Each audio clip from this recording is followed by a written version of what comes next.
Good day, everyone. Today, we are going to discuss the categories of business or manufacturing technology. Together with my group mates, Barnakea, Lidama, Luchabes, Resonable, and I, Lim, we go to discuss now.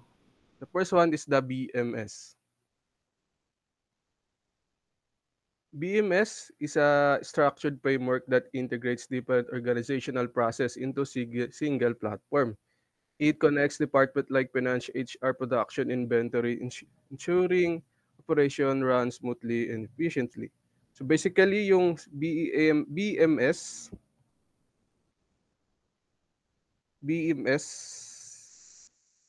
napaka-importante niyang system since yung BMS, nagpa-process siya within the organization.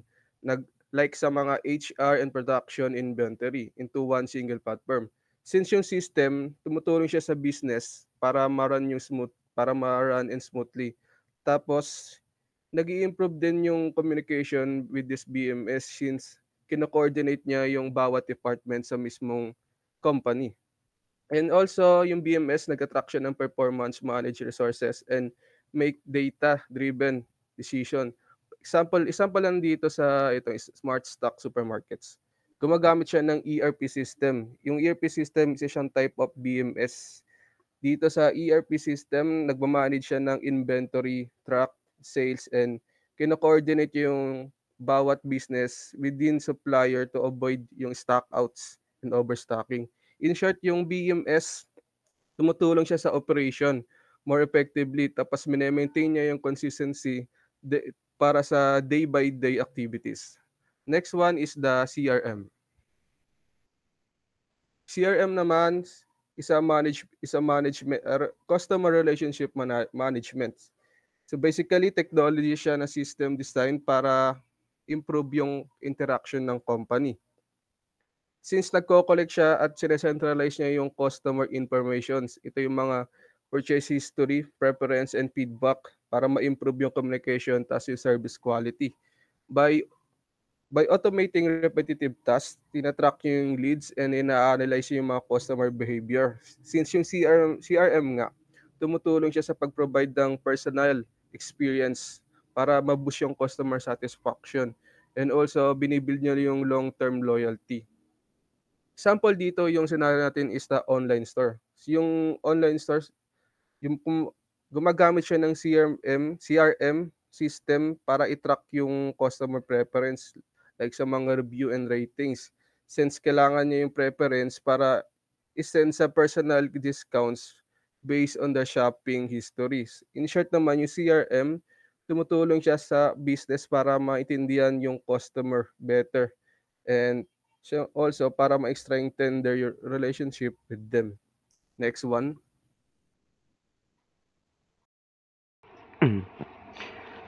Business analytics and intelligence refers to the use of data, statistical techniques, and software tools to understand and improve how an organization operates. Business intelligence, or BI, focuses on collecting and analyzing historical and current data to provide insights into a company's performance. It helps organizations monitor key metrics, identify patterns, and make informed decisions based on what has already happened. Business analytics, or BA, on the other hand, goes a step further by using advanced techniques such as predictive modeling and data mining to forecast future trends and recommend best course of action. When combined, business analytics and intelligence enable businesses to transform raw data from areas like sales, operations, and customer behaviors into meaningful insights. These insights help identify inefficiencies, optimize processes, predict market demand, and guide strategic planning.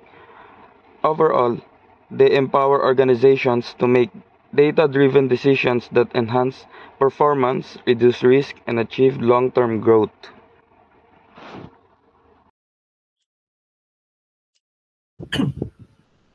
E-commerce and cloud computing. Yung e-commerce or electronic commerce is process ng pagbebenta or pagbili ng produkto online na ginagamitan ng internet. dito is pwede kang mag-upload ng mga produkto mo like picture, price, and description para marami kang maabot na customer. Example is mga uh,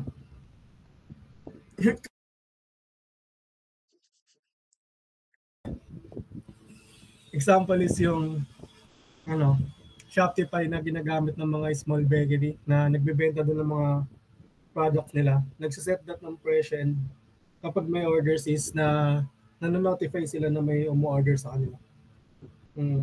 Pwede rin kahit ibang bansa is pwedeng umorder doon sa e-commerce na yun as long na ano yung currency nila.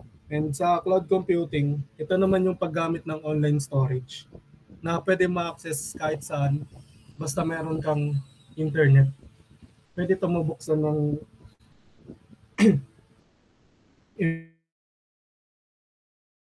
iba. And pwede rin i-edit, i-share ng mga empleyado yung kahit nasa ibang lugar sila.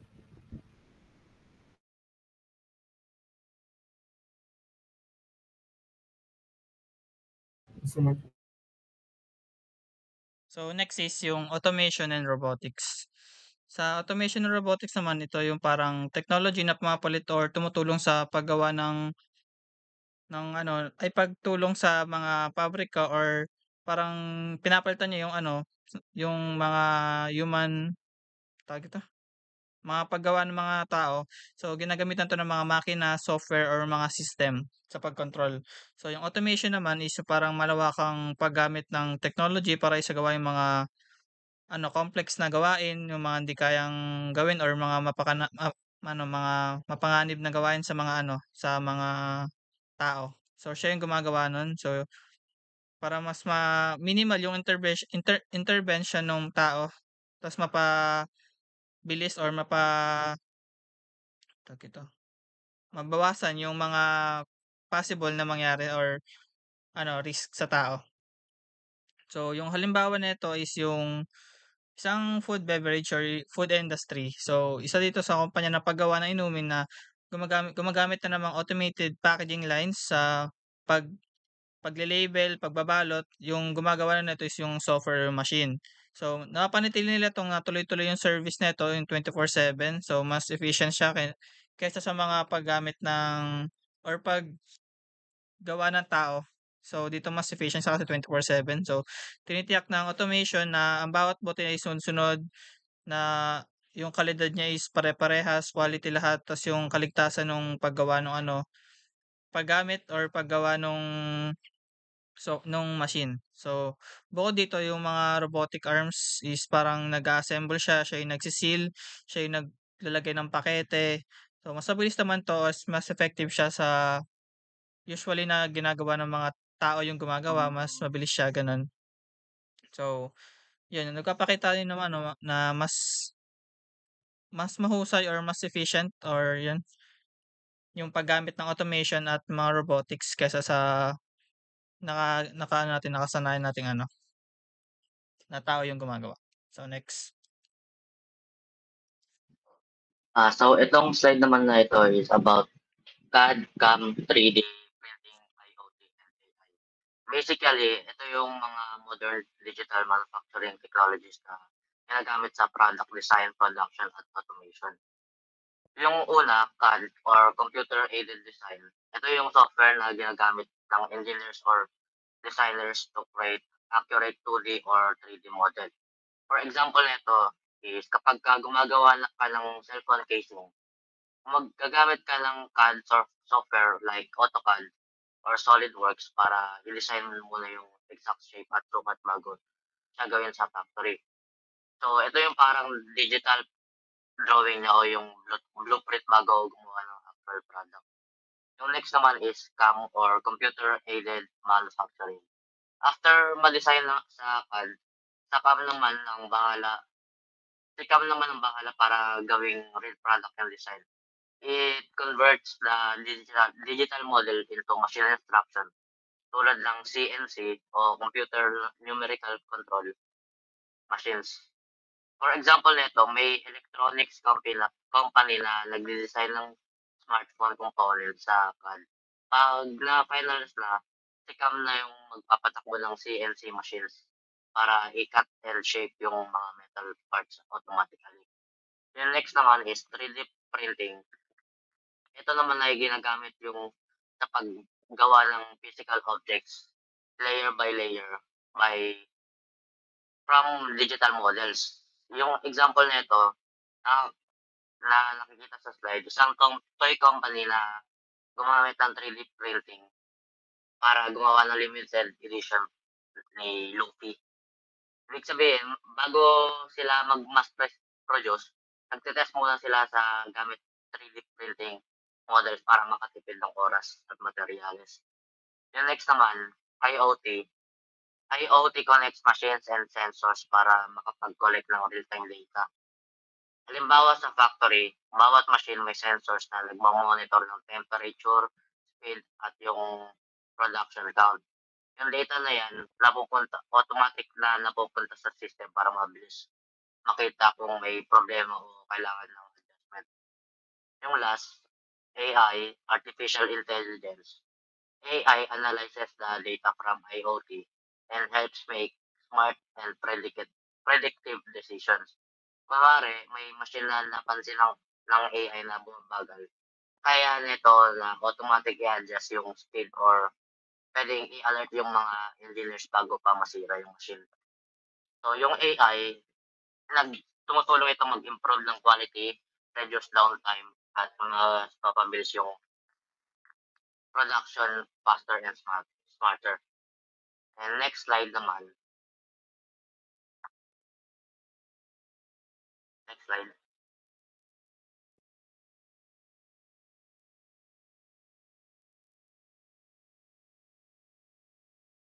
Next slide.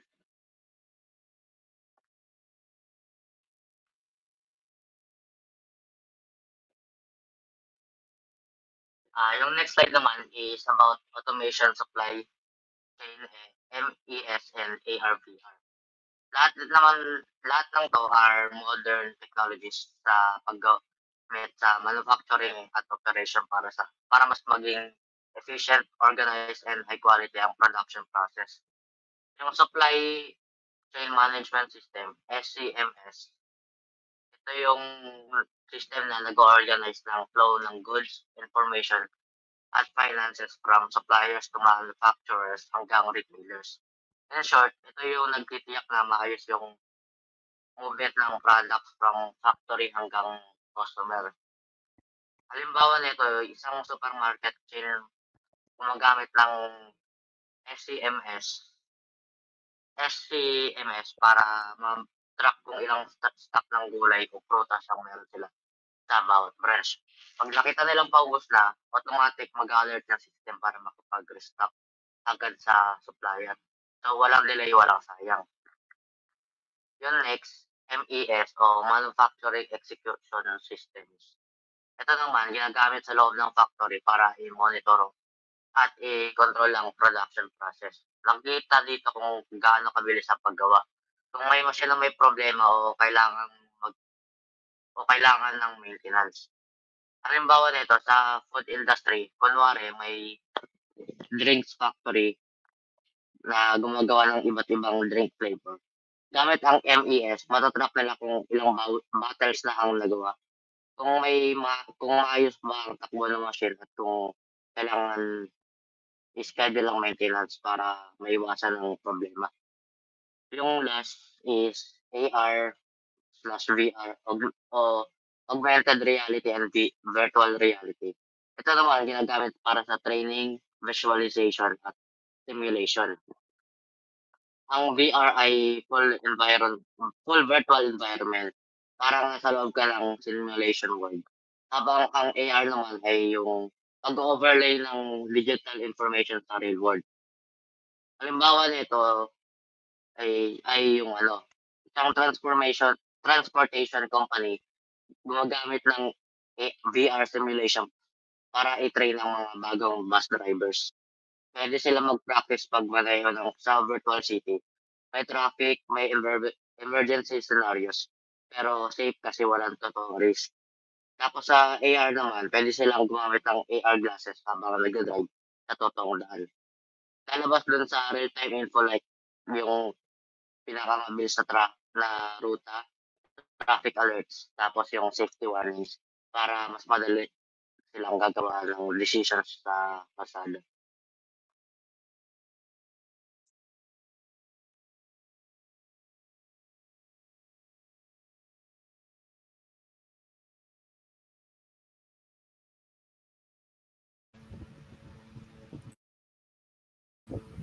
And sa importance naman is increase efficiency and productivity.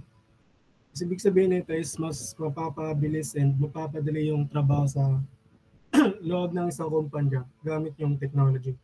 Halimbawa is sa manufacturing. Kapag may automation, hindi na kailangan gawin mano-mano ang mga proseso kaya mas maraming produkto ang magagawa sa maikling oras. And support data and decision making. And dahil din sa technology, mas madadali nang makuha yung mga data and ma-analyze. Ginagamit to ng mga business leaders para sa decision making and pwedeng makita yung mga produkto kung ano yung mabenta and doon sila magpo-focus sa strategies. And also, it enhance the customer experience and engagement. And nakatulong yung technology na to para mas maging maayos yung experience ng customer. Example is yung sa e-commerce na pwede kang mag-order online ng mabilis and pwede mong matanggap real-time yung status ng order mo like delivery, ship, or pendings. And automatic na and dahil dito is mas nagiging satisfied yung mga customer and marami kang ma-attract and loyal customer. And reduce costs and fast pace. Sa paggamit ng advanced technology like automation and smart system, nababawasan ang mga gastos ng labor and materials. Halimbawa sa factory ng automation, kinokontrol ng machine yung paggawa ng mga raw materials para walang masayang. And promotes innovation safely and adaptability. Technology ay nagbibigay ng way para sa mga bagong ideas at paraan sa paggawa ng trabaho. Halimbawa, yung gamit sa AR and VR at AI, pwedeng magsagawa ng training sa virtual environment ng safe. Mas napapangalagaan ng mga workers at mas handa ang mga kumpanya na mag-adjust sa pagbabago sa industry. Yun lang.